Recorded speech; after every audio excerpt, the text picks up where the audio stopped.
আসসালামু আলাইকুম। Life and money YouTube চ্যানেলে আপনাকে স্বাগতম।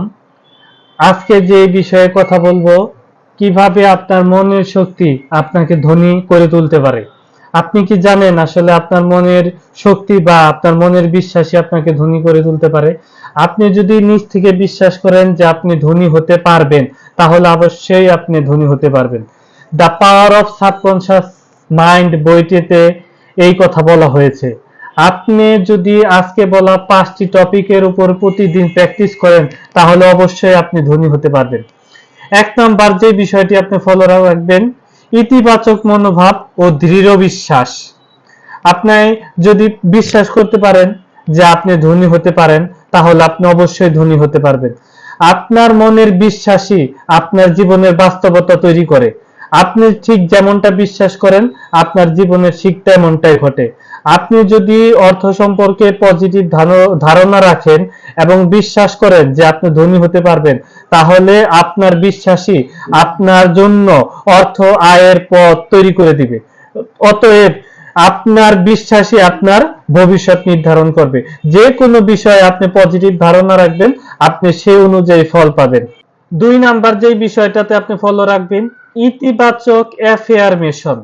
মানে আপনাকে পজিটিভ ধারণা রাখতে হবে। আপনি প্রতিদিন আপনি নিজের সাথে পজিটিভ কথা বলবেন। প্রতিদিন আপনাকে এমনটা বলতে হবে যে দিন দিন আপনি আর্থিকভাবে সমৃদ্ধ হচ্ছেন, আপনার অর্থের আয়ের পথ তৈরি হচ্ছে। অর্থের সাথে আপনার খুব একটা ভালো ধারণা থাকতে হবে। আপনি বিশ্বাস করবেন যে আপনি ধনী হওয়ার পথে দিন দিন অগ্রসর হয়ে যাচ্ছেন।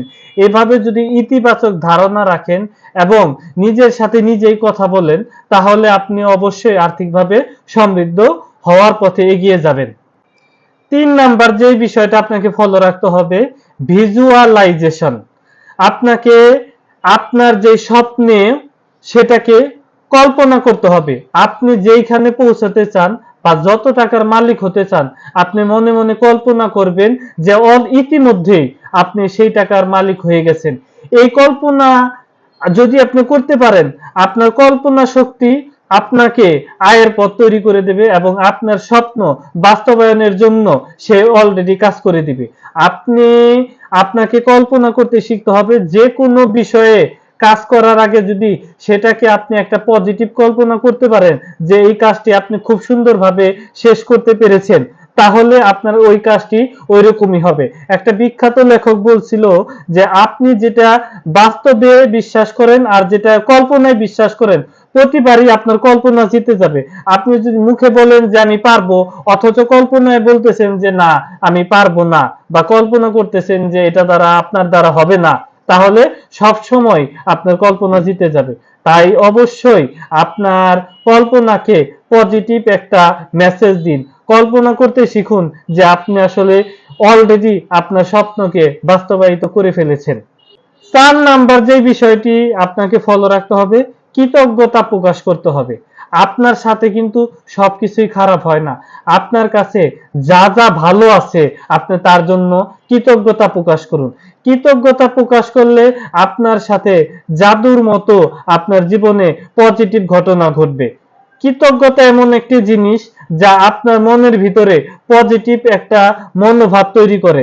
আপনার মনের মধ্যে আনন্দ অনুভব হবে যে আপনার কিছু আছে যেগুলোর জন্য আপনি কৃতজ্ঞ। অকৃতজ্ঞর কাছে কিন্তু আসলে কিছুই ধরা দেয় না। দেখবেন আপনি যদি কাউকে উপকার করেন, সে যদি আপনার সাথে অকৃতজ্ঞর মতো আচরণ করে, তাহলে কিন্তু আপনি কোনোদিনও আর তার উপকার করবেন না। তাই এটা মনে রাখবেন, আপনি যদি মনের মধ্যে কৃতজ্ঞতা বোধ রাখেন, অবশ্যই সৃষ্টিকর্তা আপনাকে সহযোগিতা করবে, সেটা যে কোনো বিষয়ই হোক। 5 নাম্বার যে বিষয়টি আপনাকে ফলো রাখতে হবে, অবচেতন মনে নেতিবাচকতার স্থান দিবেন না। আপনার মনে যদি কোনো নেতিবাচক চিন্তা আসেও, সেটাকে সাথে সাথেই পজিটিভ একটা চিন্তায় রূপান্তর করবেন। আপনি ধরা যাক আপনার যদি বারবার মনে হয় যে আমি পরীক্ষায় ফেল করব বা আমার দ্বারা ধনী হওয়া সম্ভব না, যখনই আপনার মনে হইব যে আমার দ্বারা ধনী হওয়া সম্ভব না, তখনই আপনি সৃষ্টিকর্তার সহযোগিতা নেবেন যে আল্লাহ চাইলে আমি অবশ্যই ধনী হতে পারি। আমার সৃষ্টিকর্তা যদি চায় তাহলে আমি অবশ্যই ধনী হতে পারি। কারণ সৃষ্টিকর্তা চাইলে যার দ্বারা যেটা অসম্ভব সেটাও সম্ভব হয়ে যায়। কারণ সৃষ্টিকর্তার একটা হুকুমে পৃথিবীর যত অসম্ভব হোক না কেন সেটা সম্ভব হয়ে যায়। তাই অবশ্যই যখনই যে কোনো বিষয়ে আপনার মধ্যে যদি নেতিবাচকতা আসে, তাহলে সেটাকে সাথে সাথে রিভার্স করে সেটাকে পজিটিভ কল্পনা করবেন। এইভাবে যখন আপনি ধীরে ধীরে প্র্যাকটিস করবেন, আপনি এক সময় অটোমেটিক আপনি পজিটিভ চিন্তা করতে পারবেন। শুরুতে যদি এটা কষ্ট হয়, দেখবেন ডে বাই ডে ইমপ্রুভ হচ্ছে। আপনি কল্পনা করতে পারবেন, আপনি পজিটিভ চিন্তা করতে পারবেন, এবং যেটা আপনি ভাবতে চান সেটাই দেখবেন আপনার সাথে ঘটতেছে। একটা জিনিস মনে রাখবেন, পজিটিভ জিনিসই কিন্তু পজিটিভ বয়ে আনে। আমাদের কোরআনেও কিন্তু বলা হয়েছে, আপনি যেরকম চিন্তা করেন বা আপনার যেরকম নিয়ত থাকবে সে ঠিক সে ওই অনুযায়ী আপনি বরকত হবে। তাই অবশ্যই আপনাকে যে কোনো বিষয়ে আপনাকে পজিটিভ ধারণা রাখতে হবে। শুধু অর্থ আয়ের ক্ষেত্রে না, যে কোনো গোল যদি আপনি অ্যাচিভ করতে চান, সেটার জন্য আপনি একটা পজিটিভ ধারণা রাখবেন, পজিটিভ ভাবে কল্পনা করবেন যে আপনি খুব কাজটা সুন্দরভাবে করতেছেন এবং খুব সুন্দরভাবে সমাপ্ত করতে পেরেছেন, এমন ভাবে অলরেডি কল্পনা করে ফেলেন। দেখবেন ইনশাআল্লাহ আপনার সাথে খুব ভালো কিছু হতে যাচ্ছে। আসসালামু আলাইকুম।